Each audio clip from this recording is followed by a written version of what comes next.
बनना क्यों पसंद नहीं है सिया को, क्या सिया लेगी रॉनी से बदला, जानेंगे अपनी आज की इस वीडियो में। So hello and welcome friends to today's video.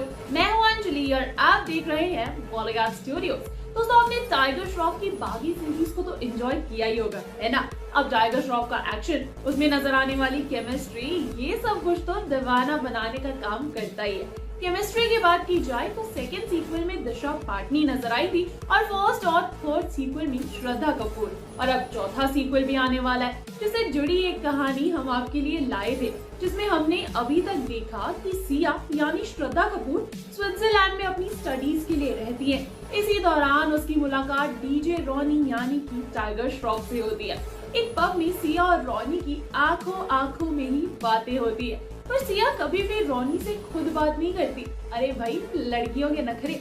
अब दूसरी ओर सिया के पापा राणा यानी मुकेश ऋषि सिया को जन्मदिन मनाने के लिए इंडिया बुलाते हैं, पर सिया उस पर कोई जवाब नहीं देती।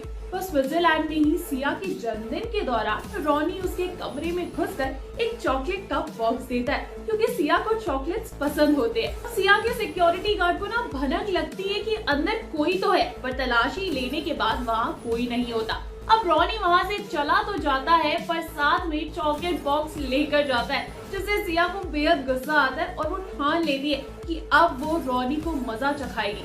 सिया उस दिन सोचती है कि शायद उसे अपना जन्मदिन मनाने के लिए इंडिया ही चले जाना चाहिए था। तो इंडिया में बैठा राणा काफी परेशान होता है, क्योंकि सिया इंडिया वापस नहीं आती और उसकी चिंता बढ़ती रहती है। जब वो टेबल पर पड़े कॉन्ट्रैक्ट पेपर्स देखते रहता है, जैसे मानो उसे ना हार्ट अटैक ही आ जाएगा। उधर स्विट्जरलैंड में सिया सोचती है कि वो किस तरह से रॉनी को सबक सिखा सकती है। वो ना उसी पब में अपने दोस्तों के साथ पार्टी शार्टी करने जाती है, क्योंकि उसे पता होता है कि आखिर डीजे वाला बाबू यानी कि रॉनी जाएगा कहाँ, वहीं पर होगा। पर ये क्या, सिया चारों तरफ ढूंढती है पर रॉनी वहाँ पर नहीं होता। तभी एक अनजान शख्स आकर उसे चॉकलेट बॉक्स देता है। ये वही चॉकलेट थे जो रॉनी उसके लिए लाया था, और बॉक्स पर लिखा था सॉरी ब्यूटीफुल। सिया खुश भी होती है और गुस्सा भी, पर रॉनी को उसका नाम कैसे पता था? यही सवाल सिया के दिमाग में भी चल रहा था। फिर सिया समझ जाती है कि शायद उसके किसी दोस्त के मुंह से उसका नाम रॉनी ने सुना होगा, वरना उसे सिया के बारे में आखिर पता कैसे चलेगा?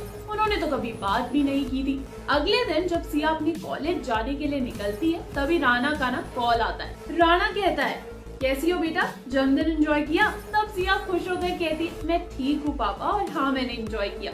राणा उस पर कहता है, सिक्योरिटी को लेकर तो कोई दिक्कत नहीं है ना? कॉलेज में बॉडीगार्ड के साथ ही जाती हो ना? राणा की इतनी फिक्र देखकर सिया को अच्छा भी लगता है और गुस्सा भी आता है, क्योंकि वो एक ऐसी लड़की है जो अपनी लाइफ ना बिंदास तरीके से जीना चाहती है, और बॉडीगार्ड को कॉलेज लेकर जाना उसे बहुत अजीब लगता है।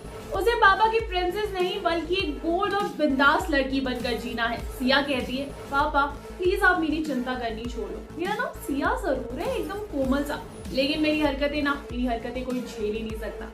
राणा फटाफट से फोन रखने से पहले कहता है, बेटा बैंक में, जिस पर सिया कहती है, हाँ हाँ समझ गई पापा। फोन कट करने के बाद सिया जाती है बैंक में, जहाँ पर राणा का अकाउंट है, कंपनी का भी अकाउंट है। सिया को राणा के कहने पर वहाँ पर जाना होता है और उसके फिंगरप्रिंट्स देने होते हैं। सिया हर बार की तरह ये प्रोसीजर करती है और वहाँ से निकलती है। उसे इस बात से ना कोई लेना देना ही नहीं होता कि ये सब कुछ करना क्यों होता है और फिंगरप्रिंट्स देने का मतलब क्या आखिर। पर ये सब कुछ बार बार सिया को बताने से राणा को ना बहुत गुस्सा आता है। तो क्या है उन फिंगरप्रिंट्स का मतलब, हम जानेंगे अपनी अगली वीडियो में दोस्तों। लेकिन तब तक के लिए आप इस वीडियो को लाइक करें, शेयर करें और हाँ सब्सक्राइब कीजिए बॉलीवुड स्टूडियोज को। नमस्कार।